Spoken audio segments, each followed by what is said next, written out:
বিসমিল্লাহির রহমানির রহিম। আসসালামু আলাইকুম সুপ্রিয় বন্ধুরা, কেমন আছেন? ডিরিন কুকিং কটেজে সকলকে সাদর অভিনন্দন।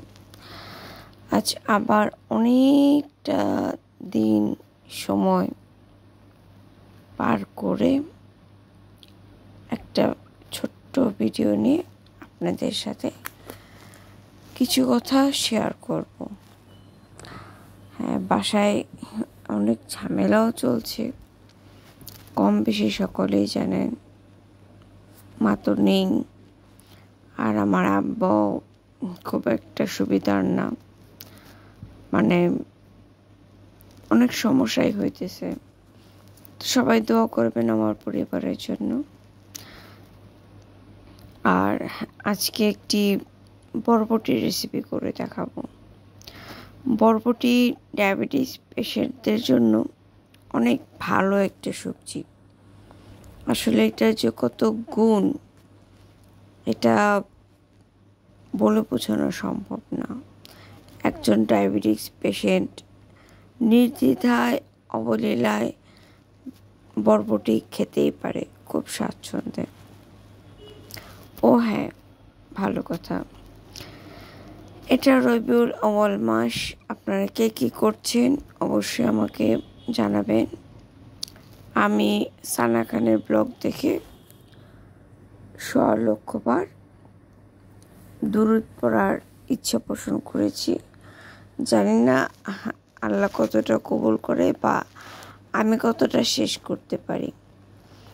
ঠিক আছে, এটা আমি আগেও করতাম, কিন্তু যখন আমি করতাম। আচ্ছা, ঠিক আছে।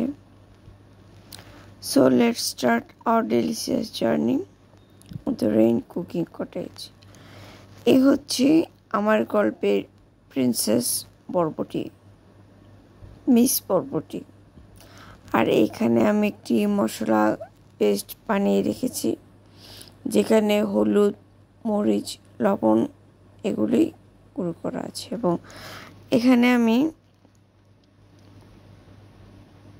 কড়াই তেল দিয়ে দিয়েছি অল্প, দেখুন অতি অল্প পরিমাণ তেল দিয়েছি।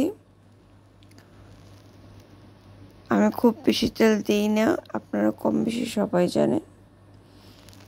আর এই যে পেঁয়াজ কুচি, রসুন কুচি আর আলু একটু গোটা গোটা তেলের মাঝে ছেড়ে দিলাম। আর যে কথা শুরুতে বলছিলাম ওটা শেষে বলবো। আর এখন আমি একটি নাড়নি দিয়ে অনবরত ব্রাউন কালার এক পর্যন্ত নেড়েই যাব। আর এই যে দেখুন, একটু আদা বাটা দিয়ে নিয়েছি। আর এই সিম্পল সবজি রান্নাটা কিন্তু আপনি খিচুড়ি বলেন, রুটি বলেন, পরোটা বলেন, যে কোনো কিছুর সাথে চোখ বন্ধ করেই খেতে পারবেন, বা সকালে, বা যারা সবজি খেতে চায় না। আর এই দেখুন, সেই কোলানো পেস্ট দিয়ে দিলাম। এখন এটা 2 মিনিটের মতো কষিয়ে নেব। কষিয়ে নেওয়ার পর সেই যে আমার প্রিন্সেস ব্লাঞ্চ করা বরবটি, একটু ব্লাঞ্চ করে নেবেন, তাহলে এটা মানে বরবটি কিন্তু অনেক সময় যে কচকচ লাগে দাঁতে, ওটা আর লাগবে না। আর দেখুন, আমি দিয়ে দিয়েছি এবার ভাজা জিরে গুঁড়ো।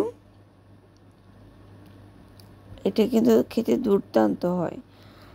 আর মশলা, ঝাল, নুন এটা আপনার পছন্দ মতো দিবেন। দেখুন, এবার আমি দিয়ে দিচ্ছি টমেটো এবং কাঁচা লঙ্কা।